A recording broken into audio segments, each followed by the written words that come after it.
Welcome to Washington Today on C-SPAN Radio for Friday, September 8th, 2023. President Joe Biden in India meets with the Prime Minister Narendra Modi ahead of the annual G20 Leaders Summit, where the agenda will include world economy, climate, and security issues. U.S. reporters and news cameras are not allowed inside to see that bilateral meeting, and that leads to questions to White House officials about press freedom. But we will hear from a U.S. National Security Council staff member who did attend the meeting and later spoke with reporters. He said the session was marked by undeniable warmth and confidence. The Pentagon holds a staff remembrance of the September 11th, 2001 terror attacks. Monday is the anniversary. With COVID cases on the upswing again in the U.S., a Republican senator tries to pass a bill to bar federal mask mandates, but it's blocked by a Democratic senator. And we'll look at some of the headline moments on the Republican presidential campaign trail this week, including Donald Trump saying he wants to testify at his criminal trials, Mike Pence warning against populism, and Ron DeSantis accused of supporting policies as Florida governor that contributed to a racially motivated mass shooting.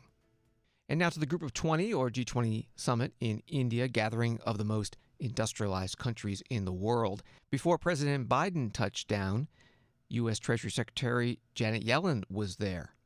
Reuters report she said on Friday she will work to build support to increase lending resources for the International Monetary Fund and the World Bank to help member countries deal with multiple global challenges, including new IMF quota resources. Secretary Yellen said in prepared remarks at a news conference in New Delhi that she will seek to build G20 support for an equi-proportional increase in IMF quota funds paid in by member countries, which would increase IMF lending resources, but not immediately change its shareholding structure. That reporting from Reuters. Here's part of her news conference. 1 year since my call to action to the multilateral development banks, we have worked with a growing coalition of partners to make significant progress on reforms related to the World Bank's mission and vision, incentives, operational model, and financing capacity. We're glad to have Ajay Banga as our partner in this work, and we look forward to more work with the regional development banks and on how to achieve greater collaboration across the MDB system, including to increase access to climate finance. We've already made significant progress in expanding the MDB's financial capacity. The recommendations that are currently being implemented or under consideration across the MDBs could unlock an additional $200 billion over the next decade. Those are crucial additional resources for reducing poverty, advancing global health security, and combating climate change. I saw firsthand the impact this funding can have during my last trip to India just over a month ago, when Ajay Banga and I visited an education data hub supported by the World Bank and met the students whose lives were being improved. There's scope to do even more on financial capacity, including through some of the more medium-term recommendations of the G20 Capital Adequacy Framework Review, particularly with respect to callable capital. We're also asking Congress for $2.25 billion to boost the World Bank's concessional finance for global challenges and for crisis response. And we've requested authorization for a loan of up to $21 billion for the IMF, including for the Poverty Reduction and Growth Trust, which desperately needs more resources. We also hope to build support for an equi-proportional increase in quotas during meetings this week. This week also provides an opportunity to discuss debt relief. We continue to support efforts to provide predictable, orderly, and timely debt relief to countries, including under the Common Framework for Debt Treatment, where progress has been too slow. Treasury Secretary Janet Yellen at a news conference in New Delhi, India. When the Biden administration asked Congress for the additional funds for the World Bank, it said in a letter it was essential that we offer a credible alternative to the People's Republic of China's coercive and unsustainable lending and infrastructure projects for developing countries around the world. The president of China, Xi Jinping, is not attending the G20 summit in India. The White House National Security Advisor Jake Sullivan was asked by reporters about that during the flight on Air Force One Thursday night. Ask you about China. You mentioned a few times that you've been asked about President Xi not being there. Can you describe, though, by his absence, how that changes at all the dynamic or the tenor? Does it make the idea of a joint communique, specifically some language on Ukraine, easier, stronger for you all? I mean, it must change something. So our coordinators have been working all day and all night the last few days on the joint statement. We come into this, the United States, with immense goodwill towards producing consensus. And in that, we bring a spirit of compromise to a lot of the different issues that are contentious so that we can find a text that everybody can live with. I'm not going to personally characterize the Chinese position in the room or the Russian position in the room. I think I'd ask you to go ask around about that. What I will say is that even though the leader is not going to be there, their premier will. The entire Chinese team is engaged. Their Sherpa or their coordinator is engaged. So I can't say that I have personally seen or heard about a fundamental shift in their posture because President Xi isn't there. But there's still some distance to travel before there is a final communique released to the public or agreed among the leaders.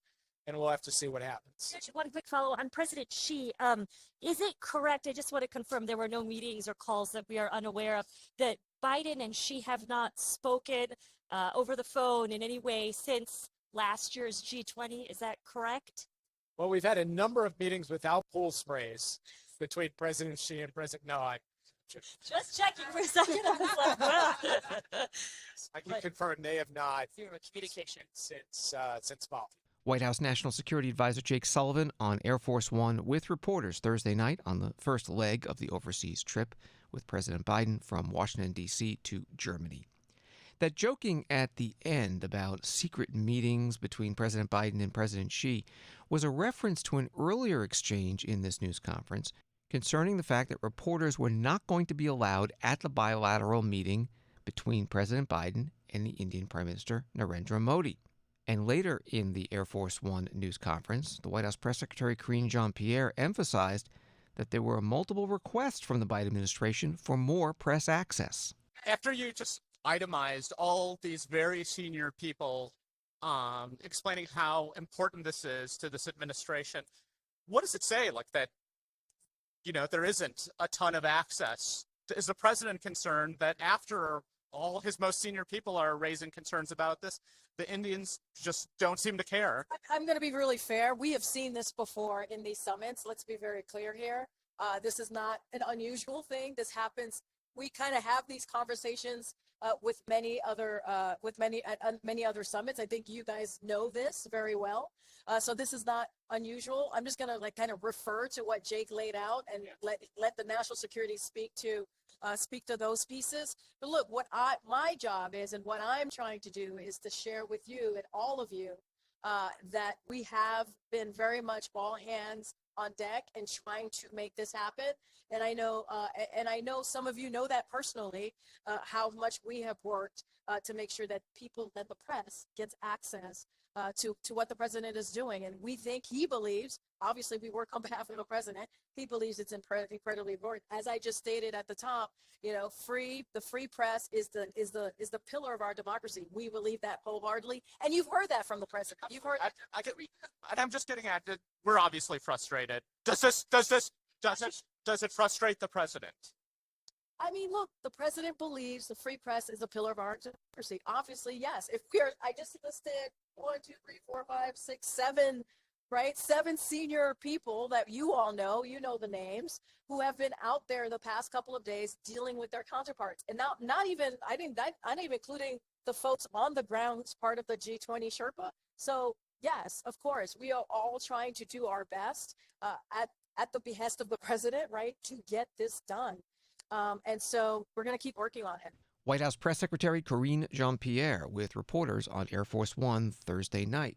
From CNN, Prime Minister Modi, who has drawn international criticism from press freedom groups criticizing the Indian Prime Minister for a crackdown on independent reporting, has very rarely taken questions since assuming power. During a state visit in June, Prime Minister Modi agreed to participate in a news conference at the White House after lengthy, delicate negotiations between the two sides. After President Biden and Prime Minister Modi held their bilateral meeting, two staff members of the White House Security Council who had been in the room answered reporters' questions. This question is about whether India will support U.S. goals at the summit, especially concerning China, and was directed to National Security Council Coordinator for the Indo-Pacific, Kurt Campbell. I'm Nandita Bose with Reuters. Hi. I'm sorry. It's Nandita. Nandita, I'm sorry, I didn't. Hi. Thank you. All good. Just want to understand a little bit more about the expectations the president has from India when it comes to India supporting his goals for this summit, around the Belt and Road Initiative that China has. So, you're talking about the strong message on debt distress, the World Bank reforms that he's proposing.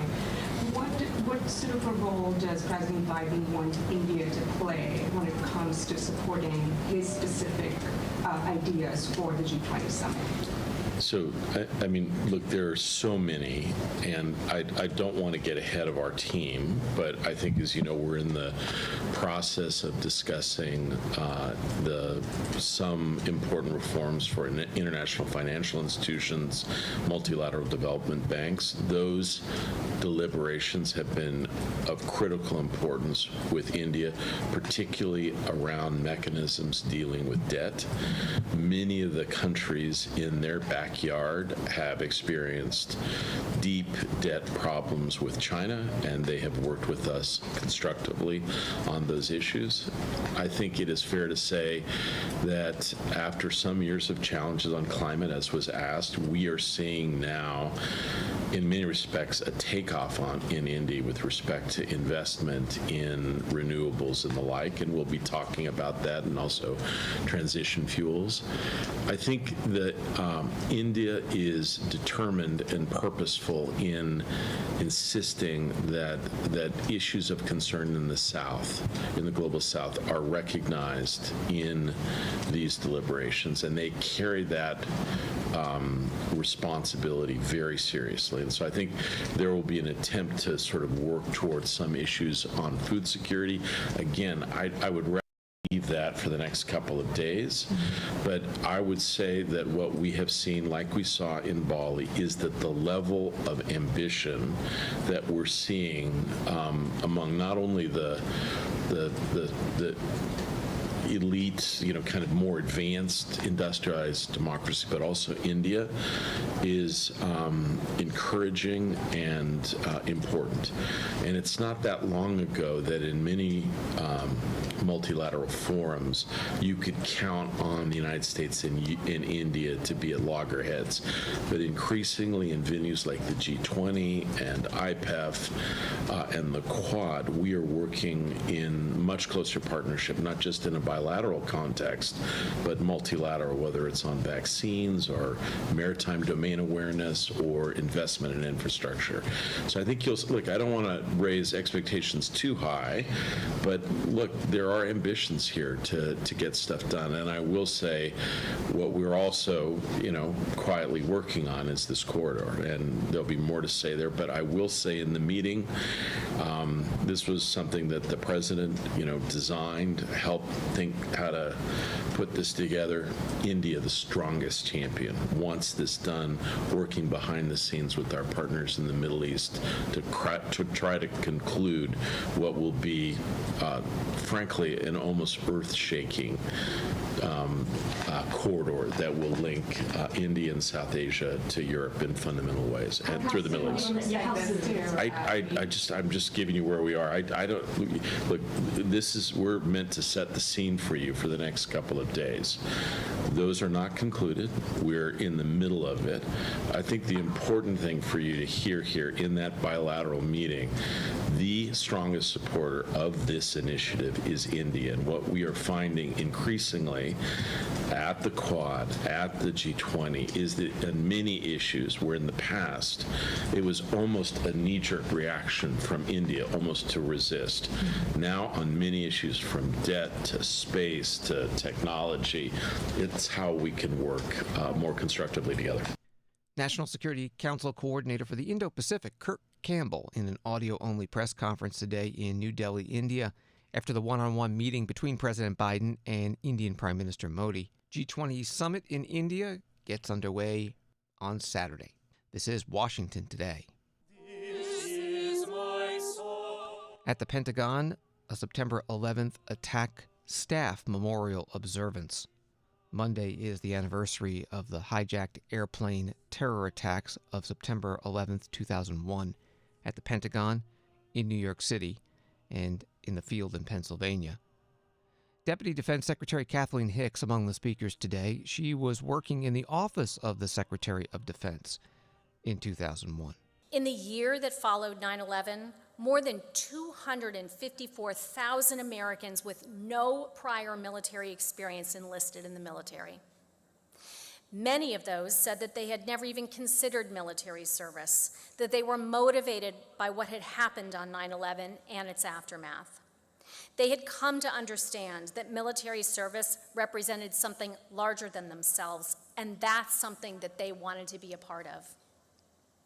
What an apt reminder this year, the 50th anniversary of our all-volunteer force, of the patriotism and selflessness of those who have raised their hand to serve. Many of you who are with us here today did that, and you continue to do so every day, and you remain an inspiration to us all. The events of 9/11 transformed our nation and how we view our national security. It also transformed each of us individually in ways that we don't always talk about publicly. That's why we hold this special observance each year, to hold space for this community. So whether you choose to reflect openly or privately, this observance presents an opportunity for us to do it collectively, to be there for each other once again, and to say to the survivors and those who lost a loved one, a friend, or a colleague, you are not alone. We have not forgotten about you or those we lost, and we never will. Deputy Defense Secretary Kathleen Hicks at a Pentagon staff memorial observance of the September 11th, 2001 attacks. The C-SPAN networks will have more anniversary ceremonies on Monday, September 11th. Wall Street today, the Dow up 75, NASDAQ up 12, S&P up 6. A story from Associated Press, the IRS announced on Friday it is launching an effort to aggressively pursue 1,600 millionaires and 75 large business partnerships that owe hundreds of millions of dollars in past due taxes. IRS Commissioner Daniel Werfel said that with a boost in federal funding and the help of artificial intelligence tools, the agency has new means of targeting wealthy people who have cut corners on their taxes. The U.S. Senate is not in session today. Senators are back next week, and the House also returning from its summer recess next week.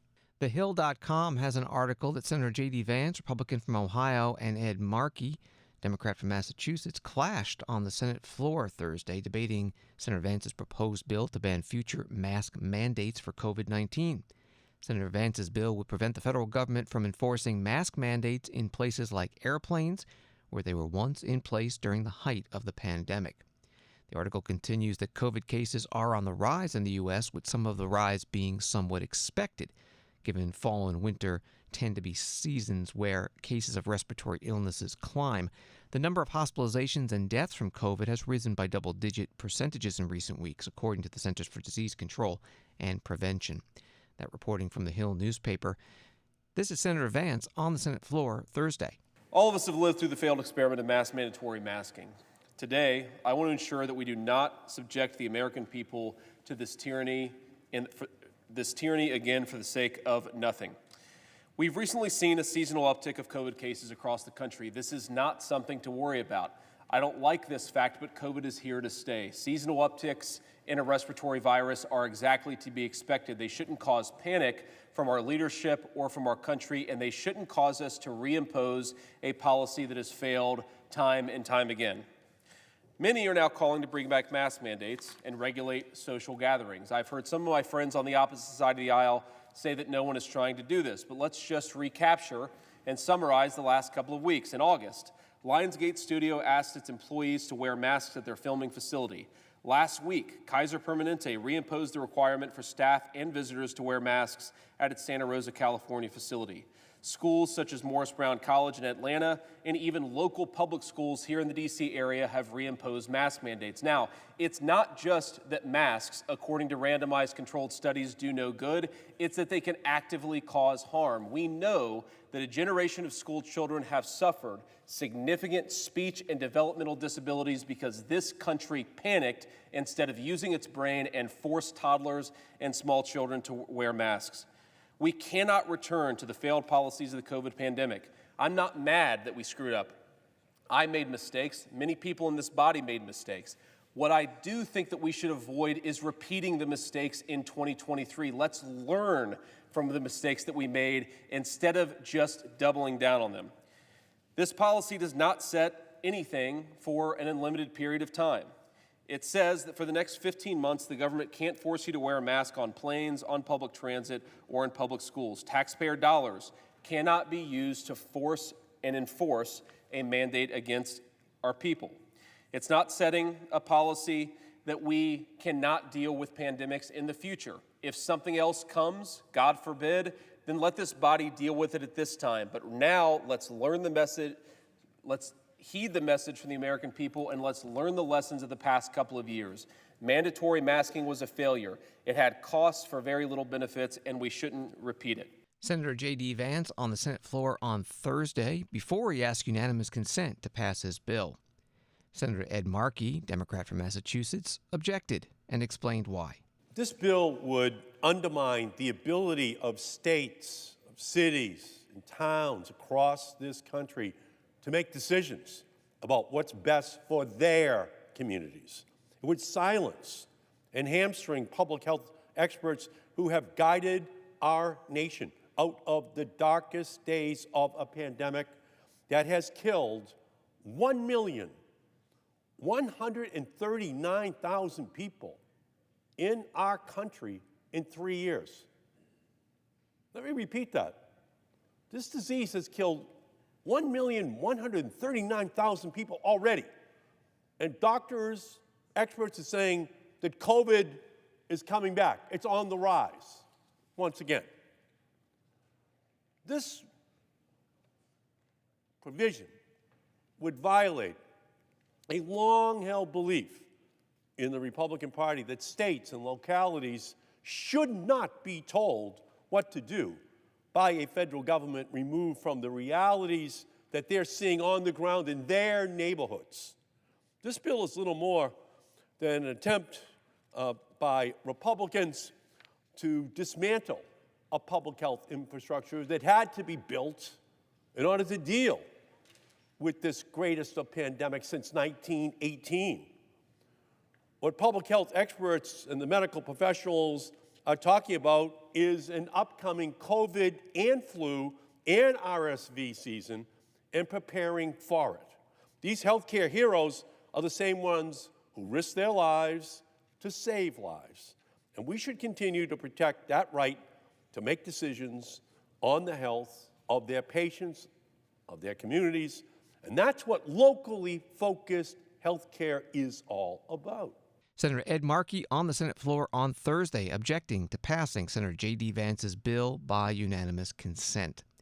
The White House Press Secretary Karine Jean-Pierre was asked this week about the CDC guidelines on masks in schools now that COVID cases are going up in some parts of the country. She emphasized there are no federal mandates, saying it's up to the schools. It is the decision of the districts to decide what they want to do with the guidelines that they've been provided by CDC. These are guidelines. To be very, very clear, these are guidelines. That from the White House Press Secretary. Washington Today continues in a moment. When citizens are truly informed, our republic thrives. Get informed straight from the source on C-SPAN. Unfiltered, unbiased, word for word. From the nation's capital to wherever you are. Because the opinion that matters the most is your own. This is what democracy looks like. C-SPAN, powered by cable.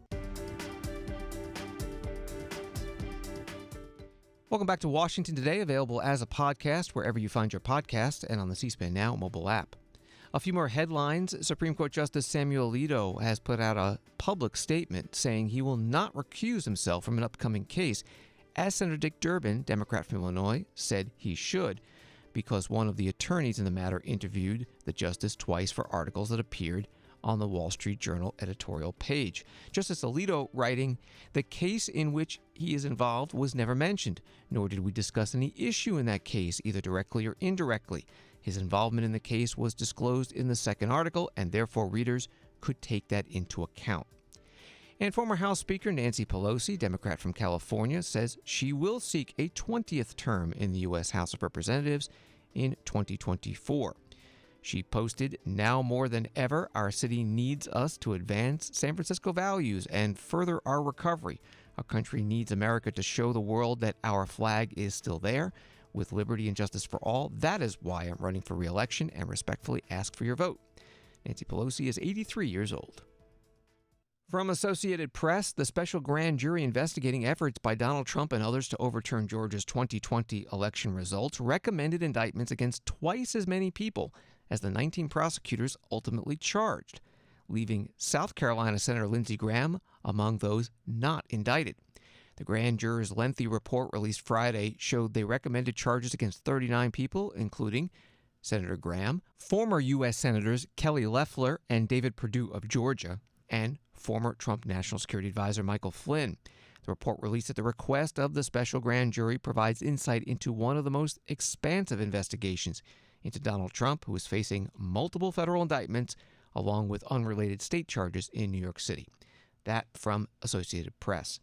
Senator Graham spoke to reporters today in his home state of South Carolina. At the end of the day, nothing happened.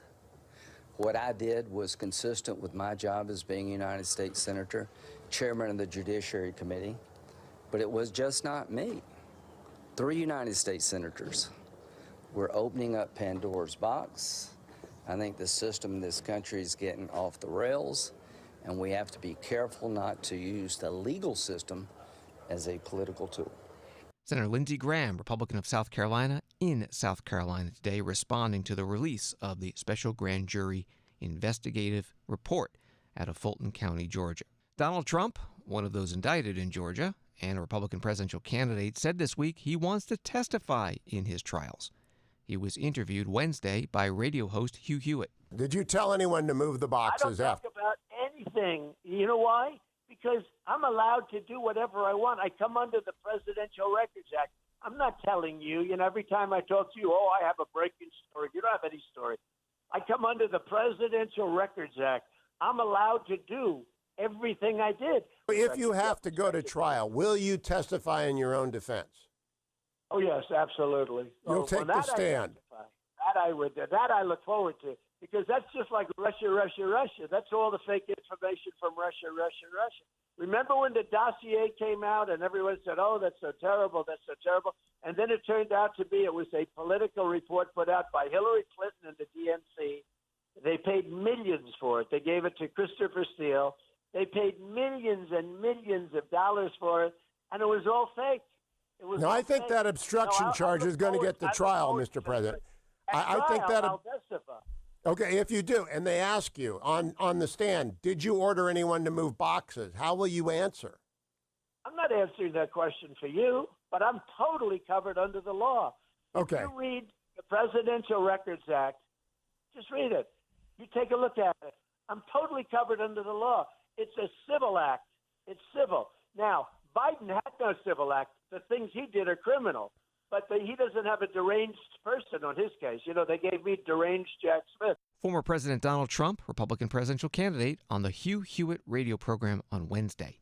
A story from HuffPost, Republican presidential candidate Vivek Ramaswamy had an awkward moment on MSNBC on Wednesday night when he seemed either unable or unwilling to explain his own past criticism of Donald Trump. Host Mehdi Hassan asked Vivek Ramaswamy about a tweet calling Donald Trump's actions on January 6, 2021, downright abhorrent, that he wrote 1 week after the then-president's supporters attacked the U.S. Capitol in an attempt to block the certification of the electoral vote that made Joe Biden the next president. That was from HuffPost. Here's part of the exchange on MSNBC. You've also called him a sore loser who is a danger to democracy. Those are strong words. Would I have made the same judgments that he has made at every step of the way? No. I will remind you that I am running for U.S. president because I am best positioned to lead this country forward. Can I ask you what they are, Vivek? Yes. You say he behaved in downright abhorrent behavior that makes him a danger to democracy. What was it that was downright? Tell me what he did that was downright abhorrent. Let's actually be really fair to your audience. So on January 10th, 2021, thereabouts, days after that incident, I wrote an op-ed in the Wall Street Journal arguing that censorship was the real cause of what happened on January 6th. When asked in response, somebody asked me the question, are you... That's what I wrote. I'm giving you the facts of what I said. That's a hard fact. That was published in the Wall Street Journal. When pressed on, was that condoning what Trump did, my answer was no. There's a difference between a bad judgment and a crime. And we you're need avoiding to my be question. able to tell the difference in this What did country. Donald Trump do, no, I'm not avoiding in your your question. view, that was downright abhorrent? Second time I think that the thing that I would have done differently if I were in his shoes not what I asked, is Vivek, I would with have respect. declared re-election on That's January not what I asked, with respect. 7th. I'll ask it a third That's time. exactly the thing I would have done. What did Trump do that was egregious, quote, downright abhorrent, and a danger to democracy? Can you just explain to our viewers? Your words. So you're mixing two different quotes. But what did I think was reprehensible about what happened that day? Look, I think that the way a true leader should have handled that situation should have been to actually say, this is me running for re-election, not actually litigating what is already passed and behind us. And I would have done things differently. That is not a crime, though, what he did. I understand. And the reason I have been so vehement... You keep saying what you would have done. I just want to hear from your mouth. No, unless you're scared of him, why won't you say what he did that was downright abhorrent? I'm not going to let you... You're stitching together three things from three different places to create a caricature. Do you want to have an actual conversation? Yes, I want you to answer my question, Vivek. Three times I've asked it. What did Trump do that was downright abhorrent? It's a simple question. It's your words. It's on screen. What did he do that was downright abhorrent? I believe that failing to unite this country falls short of what a true leader ought to do. Republican presidential candidate Vivek Ramaswamy on MSNBC on Wednesday with host Mehdi Hassan. Another headline moment this week in the Republican presidential primary race was from candidate Mike Pence in Manchester, New Hampshire. New York Times describes it this way. Mike Pence devoted an entire speech on Wednesday to what he called a fundamental and unbridgeable divide within the Republican Party, the split between Reaganite conservatives like himself and propagators of populism like former President Donald J. Trump and his imitators. Mr. Pence, who is polling in the single digits in the GOP presidential primary race and lags far behind the frontrunner Mr. Trump, has been warning about the dangers of populism for nearly a year. But his speech on Wednesday went further than he has gone before, casting Mr. Trump's populism as a road to ruin. That was the reporting from the New York Times. Mike Pence spoke at the New Hampshire Institute of Politics at St. Anselm College. Today, another strain of this ideology challenges conservatism, not from the Democratic Party, but from within, for control of the Republican Party. It takes the form of what's known as populism, rather than progressivism. But make no mistake about it. Those ideologies are fellow travelers on the same road to ruin. Now, populist movements have long been a part of the fabric of American politics. They've most often been led by Democrats like William Jennings Bryan, Huey Long, and more recently, Bernie Sanders, and other leftists who share the party's progressivism. But today, a populist movement is rising in the Republican Party. The growing faction would substitute our faith in limited government and traditional values with an agenda stitched together by little else than personal grievances and performative outrage. The Republican populists the Republican populists would abandon American leadership on the world stage, embracing a posture of appeasement in the face of rising threats to freedom. Republican populists would blatantly erode our constitutional norms. A leading candidate for the Republican nomination last year called for the, quote, termination of all rules, regulations, and articles, even those found in the Constitution, close quote. While his imitators in this primary have demonstrated a willingness to brandish government power to impose their will on opponents. And even after a historic victory for life, Republican populists would relegate the cause of protecting the unborn to the states, much in the way during another time in the life of our nation. Those who sought to preserve a great evil tried to leave that question to the states alone. Populist Republicans would have us trade in our time-honored principles for passing public opinion. That's not a trade I'm willing to make, and nor should my fellow conservatives. Mike Pence, Republican presidential candidate and former vice president under former President Trump, at St. Anselm College in Manchester, New Hampshire on Wednesday. A story about another Republican presidential candidate, this from WJXT-TV in Jacksonville, Florida.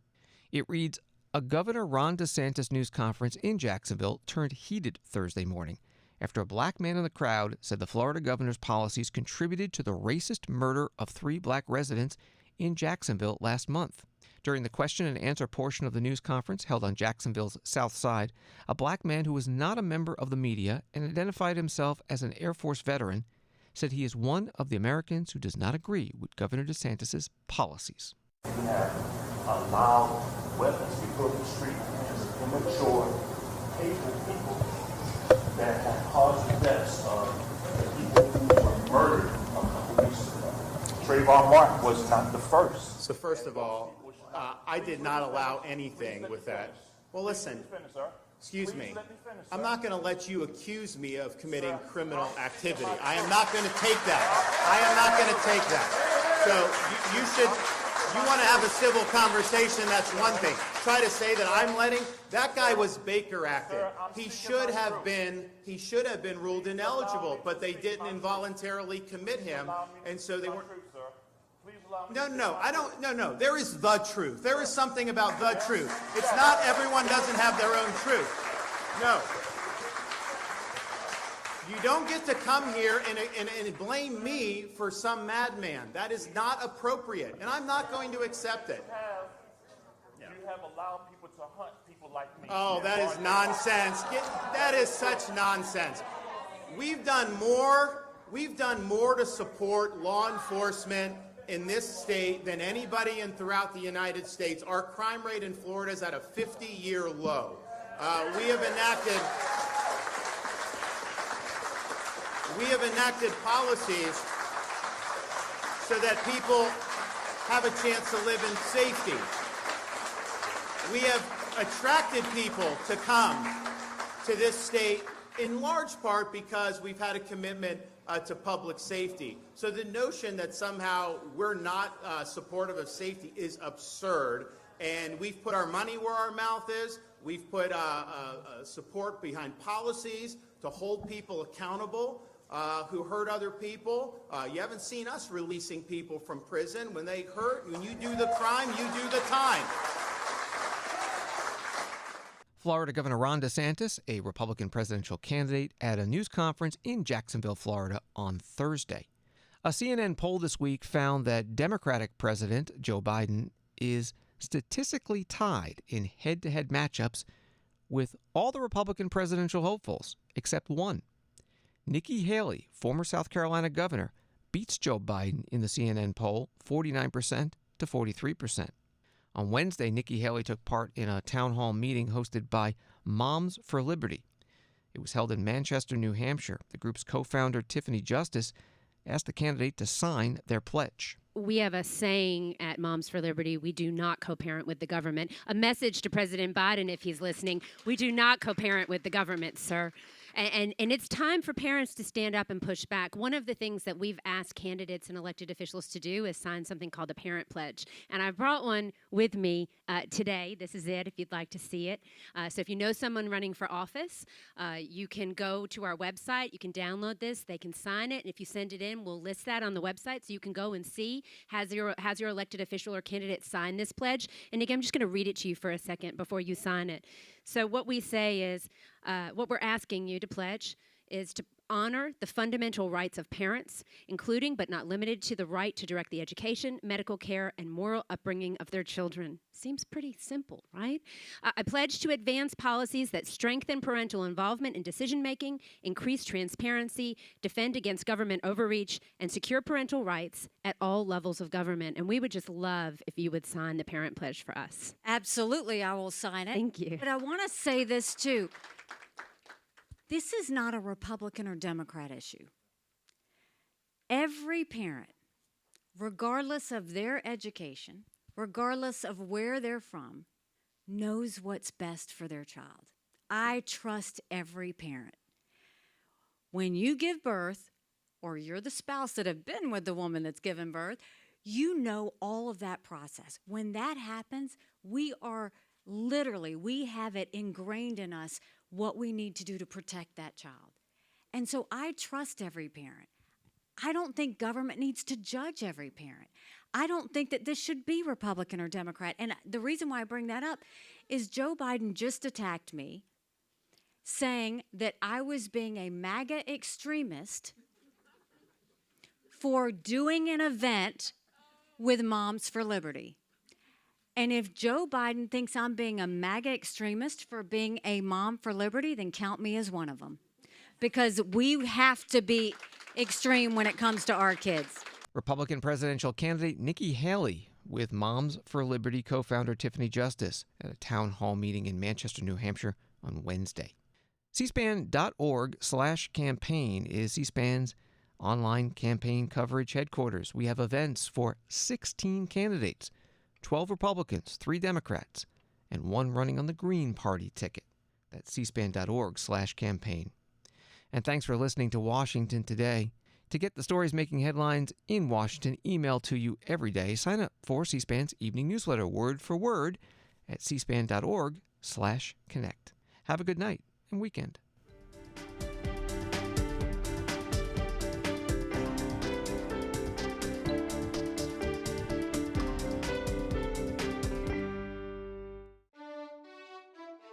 C-SPAN's Washington Journal, our live forum involving you to discuss the latest issues in government, politics, and public policy. From Washington and across the country. Coming up Saturday morning, Washington Examiner Justice Department reporter Ashley Oliver discusses the latest on the Hunter Biden investigation. Then in our Spotlight on Podcast segment, the Next Level co-hosts Sarah Longwell, Tim Miller, and Jonathan Last talk about their podcast and political news of the day. C-SPAN's Washington Journal. Join in the conversation live at 7 Eastern Saturday morning on C-SPAN, C-SPAN Now, or online at cspan.org.